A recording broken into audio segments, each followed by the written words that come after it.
2 सप्ताह पूर्व CISF campus एवं आसपास लगातार तेंदुए दिखने से बहस का माहौल बन गया था। तेंदुए द्वारा सीआईएसएफ के सांस्कृतिक भवन की बिल्डिंग के ऊपर एक बंदर का भी शिकार किया था, जिसके बाद से लगातार सीआईएसएफ द्वारा रात में मशाल रैली एवं पटाखे फोड़कर तेंदुए को कैंपस से दूर रखने का प्रयास किया जा रहा है। बीते कुछ दिनों से कैंपस के आसपास तेंदुए की कोई मूवमेंट नजर नहीं आई है। वहीं तेंदुए की मूवमेंट से सेंट्रल स्कूल प्रबंधन यहां पढ़ने वाले बच्चों को कैंपस में बुलाने के बजाय ऑनलाइन पढ़ा रहे हैं। इससे कुछ बालकों में रोष है।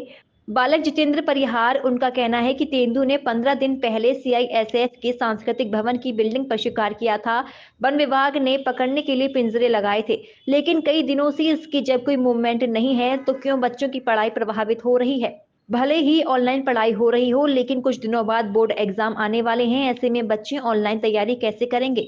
प्रबंधन को जल्द से जल्द इस संबंध में विचार कर पढ़ाई शुरू करवाना चाहिए, जबकि अब तेंदुए का मूवमेंट पिछले 1 हफ्ते से नहीं है। प्रबंधन का उद्देश्य भले ही बच्चों की सुरक्षा हो, लेकिन विद्यार्थियों की पढ़ाई की चिंता करना भी प्रबंधक का ही कार्य है। जल्द ही स्कूल की पढ़ाई शुरू करानी चाहिए। वन विभाग बोले, दिन में नहीं आता तेंदुआ। इस संबंध में डीएफओ विजय गुप्ता ने कहा कि तेंदुए के आतंक जैसी कोई स्थिति नहीं है। तेंदुआ दिन में नहीं आता है, रात में ही आता है। स्कूल भी दिन में ही लगते हैं।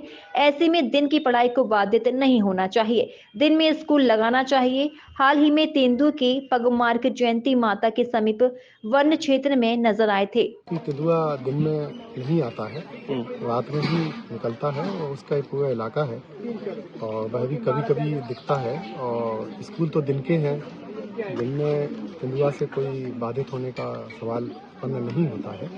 और यदि तेंदुआ आने की आगे भी यदि कोई घटना या कोई ऐसी प्रतीत होती है, तत्काल तेंदुए को पकड़ने की कार्रवाई की जाएगी। 5-7 दिन पहले तेंदुए के लिए पिंजरे लगाए गए थे और सीआईएसएफ वालों ने मशाल यात्रा भी निकाली थी और उसे भगाने का प्रयास भी किया था, जिससे उसकी फ्रिक्वेंसी आने की है वो ख़त्म हो जाए। उसके बाद वो नहीं दिखा, फिर भी एहतियात के तौर पर जो है वहाँ पे वो लोग उसे भगाने की कार्रवाई करते हैं।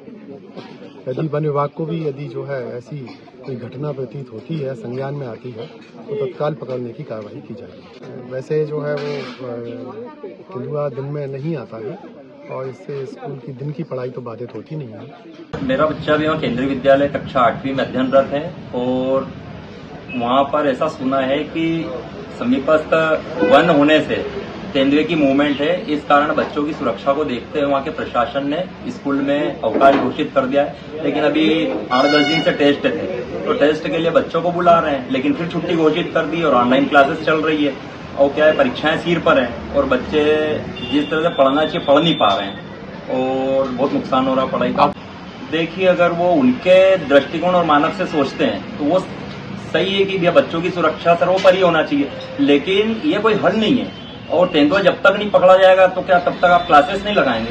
ऐसे तो बच्चों का बहुत नुकसान हो रहा है, पढ़ ही नहीं पाएंगे बच्चे, सारा दिन मटर गश्ती में लग रहे हैं और ऑनलाइन कोई क्लासेस इतनी सक्सेस नहीं है। केंद्रीय विद्यालय प्रशासन से यही मांग करता हूं कि हम लिखित में दे देते हैं। मैं तो अपने बच्चे के लिए लिखित में देने को तैयार हूं, कोई भी नुकसान होता है तो मैं वहन करूंगा, लेकिन आप क्लास ओपन करें और बच्चों को नियमित रूप से शाला में बैठा करके अध्ययन अध्यापन का कार्य कराएं, यही मेरा आग्रह है।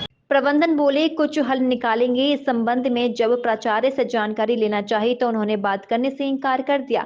इसके बाद प्राचार्य ने स्कूल के शिक्षकों को भेजा। उन्होंने बताया कि बुधवार को मीटिंग होने जा रही है, बच्चों को स्कूल बुलाने को लेकर उसमें चर्चा होगी।